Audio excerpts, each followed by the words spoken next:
Hello दोस्तों, आप सभी का स्वागत है न्यूज़ ऑन टाइम पर। सही समय पर सही खबर। 28 जुलाई आज के दिन घटी हुई हर एक छोटी बड़ी खबर, जिनमें कोरोना का कहर, मोदी सरकार के बड़े फैसले, राफेल डील को लेके बड़ी खबर, खेल दुनिया से जुड़ी हुई हर एक खबर। इसके साथ साथ सुशांत सिंह राजपूत के केस ने लिया नया मोड़। इन सब के बारे में आप सभी को बताने वाला हूं। उससे पहले अगर आप हमारे इस चैनल पे नए हैं तो इस चैनल को सब्सक्राइब जरूर करें ऐसी ही खबरों के लिए, और इस वीडियो को लाइक करना ना भूलें। बिना किसी वक्त को गवाए हुए चलिए स्टार्ट करते हैं मुख्य बुलेटिन समाचार।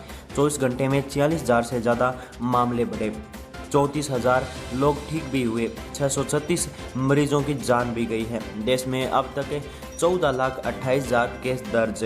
देश में एक्टिव केस 4,95,000 से ज़्यादा। अब तक 33,448 लोगों की जान गई है, जबकि कल सोमवार को 50,000 के लगभग केस दर्ज हुए हैं।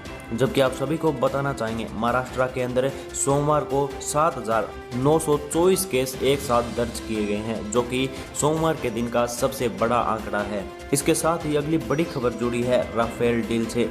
भारत को फ्रांस से राफेल मिले तो रूस ने चीन को S-400 मिसाइल डिफेंस सिस्टम की डिलीवरी रोकी। फ्रांस से राफेल निकल चुका है 28 जुलाई को। 7,000 किलोमीटर का फासला तय करके 29 जुलाई को ये भारत पहुंचने वाला है। राफेल एक वक्त पर 3,900 किलोमीटर लगातार चल सकता है। इसकी हाईएस्ट स्पीड 1,300 किलोमीटर प्रति घंटे की रफ्तार बताई जा रही है। जबकि दूसरी ओर रूस ने चीन को S-400 मिसाइल डिफेंस सिस्टम की डिलीवरी रोकी है। चीन ने कहा, बाकी देशों के दबाव में ये निर्णय लिया गया है। चीन का इशारा भारत और अमेरिका से था। S-400 missile defence system Bharat को इसी साल जल्द मिलने वाले हैं। इसी के साथ अगली बड़ी खबर जुड़ी है अयोध्या के राम मंदिर से। भारत का दूसरा सबसे बड़ा मंदिर होगा अयोध्या का राम मंदिर। दुनिया में चौथे पायदान पर रहेगा। रंगनाथ स्वामी मंदिर देश में पहले नंबर पर 402 एकड़ में बना है। कंबोडिया का अंगकोर वाट मंदिर सबसे बड़े 10 मंदिर में भारत के 6 मंदिर। नॉर्थ अमेरिका के न्यू जर्सी का स्वामी नारायण अक्षरधाम मंदिर बना है 163 एकड़ में। अगली बड़ी खबर सामने निकल के आ रही है बिहार के बाढ़ इलाके से। उत्तर बिहार में 15 लोग बाढ़ की चपेट में। पिछले 4 सालों में 970 से ज़्यादा लोगों की मौत। एक्सपर्ट सरकार की गलत नीतियों को ठहरा रहे हैं जिम्मेदार। पिछले साल करीब 140 लोगों की मौत हुई थी। राज्य के 17 जिलों के करीब 1,71,00,000 लोग प्रभावित हुए थे। 8,50,000 लोगों के घर टूट गए थे। गोपालगंज के बेखटपुर में 2 जगह जमींदारी बांध टूटा है। इससे पहले शुक्रवार को गोपालगंज में गंडक नदी पर बना सारण बांध टूट गया था। इसके बाद अगली बड़ी खबर प्रधानमंत्री नरेंद्र मोदी की ओर से। टेस्टिंग बढ़ाकर कोरोना रोकने पर जोर, मोदी ने कहा है।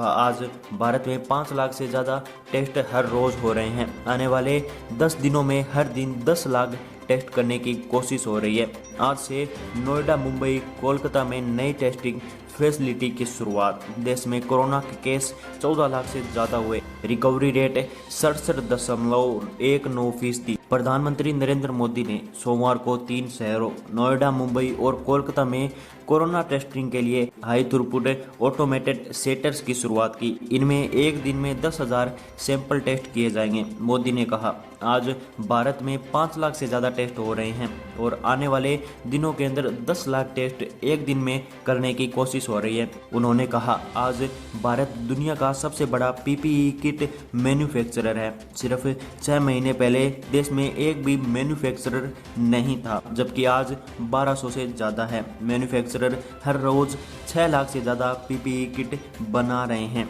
एक समय AN95 मास्क भी बाहर से आते थे, जबकि आज रोजाना 3 लाख मास्क बन रहे हैं।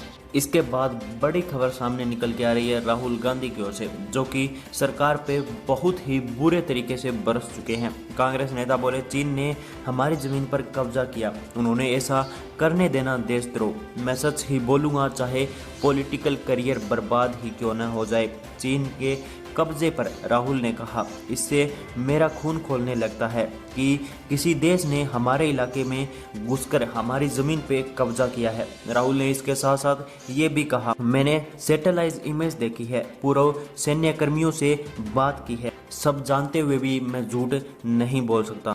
राहुल ने सोमवार को एक वीडियो जारी करते हुए राहुल गांधी ने फिर से ये आरोप दोहराया है कि चीन हमारी जमीन पर कब्जा कर लिया है। उन्होंने केंद्र सरकार पर हमला बोलते हुए सोमवार को कहा कि देश से सच छिपाना और चीन को ऐसा करने देना देशद्रोह होगा। चीन को लेके मैं हमेशा सच ही बोलूंगा। इसके बाद जो अगली बड़ी खबर निकल के सामने आ रही है वो कंगना रनौत की, जो सुशांत सिंह राजपूत के केस को लेके है।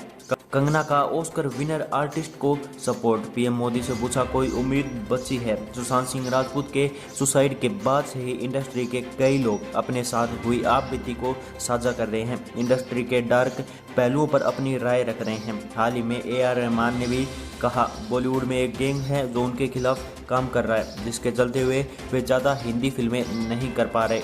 इसी के साथ अगली बड़ी खबर भी जुड़ी है सुशांत सिंह राजपूत के केस को लेके। करण जौहर से अब होगी पूछताछ, सुशांत के भाई ने उठाई CBI जांच की मांग। सुशांत सिंह राजपूत के कजन भाई और BJP MLA नीरज सिंह बाबुल ने कहा सुशांत सिंह राजपूत के सुसाइड केस में करण जौहर से भी पूछताछ होनी चाहिए। उन्होंने इस मामले में कहा सिर्फ धर्मा प्रोडक्शन के CEO नहीं बल्कि धर्मा प्रोडक्शन के मालिक करण जौहर से भी मुंबई पुलिस को पूछताछ करनी चाहिए। इसके साथ ही उन्होंने एक बार फिर से CBI जांच करने की बात उठाने की कोशिश की है। आप सभी को बता दें कि कल मुंबई पुलिस ने 27 जुलाई 12 बजे महेश भट्ट को बुलाया था पूछताछ करने के लिए। सुशांत सिंह राजपूत के केस के अंदर अब महेश भट्ट का भी नाम सामने निकल के आ रहा है। इसके बाद अगली कुछ बड़ी खबरें खेल दुनिया से निकल के सामने आ रही है। खेल मंत्रालय से IPL को मंजूरी, टूर्नामेंट को UAE में कराने के लिए खेल मंत्रालय सहमत, अब गृह और विदेश मंत्रालय की अनुमति का इंतजार। खेल मंत्रालय के अधिकारी ने कहा UAE से हमारे अच्छे रिश्ते हैं, ऐसे में तीनों मंत्रालय से मंजूरी मिल जाएगी। BCCI का अधिकारी पत्र UAE को मिल गया है। IPL 19 सितंबर से 8 नवंबर तक होगा। साथ में IPL की टीमों को टूर्नामेंट से 3-4 हफ्ते पहले तैयारी करनी होगी। बरीश पटेल ने कहा हमने ECB को स्वीकृत पत्र भेज दिया है। अब दोनों देशों के बॉर्डर मिलाकर टूर्नामेंट के सफलतापूर्वक आयोजन के लिए मिलकर काम करेंगे। सभी 8 टीमें एक प्री टूर्नामेंट ट्रेनिंग कैंप में UAE में बायोसिक्योर माहौल में होंगे। टीमों को टूर्नामेंट के पहले कम से कम 3-4 हफ्ते तैयारी करने दी जाएगी। इसके साथ साथ अगली बड़ी खबर क्या, खिलाड़ियों के साथ उनके घर वाले भी जा पाएंगे। बायोसिक्योर माहौल में IPL होने जा रहा है। धोनी के साथ बेटी जीवा नजर नहीं आएगी। परिवार से 2 महीनों तक नहीं मिल पाएंगे कोई भी खिलाड़ी, होटल रूम में ही रहना होगा। UAE में 19 सितंबर से शुरू होगी इंडियन प्रीमियर लीग। फाइनल 8 नवंबर को खेला जाएगा। 51 दिनों में 8 टीमों के बीच 60 मैच खेले जाएंगे। सभी मुकाबले UAE के 3 स्टेडियम में होंगे। आज का मुख्य बुलेटिन समाचार यहीं तक। अब इस चैनल को सब्सक्राइब जरूर कर लें ताकि आपको ऐसे ही खबरें और ऐसे ही मुख्य बुलेटिन समाचार रोज मिलता रहे।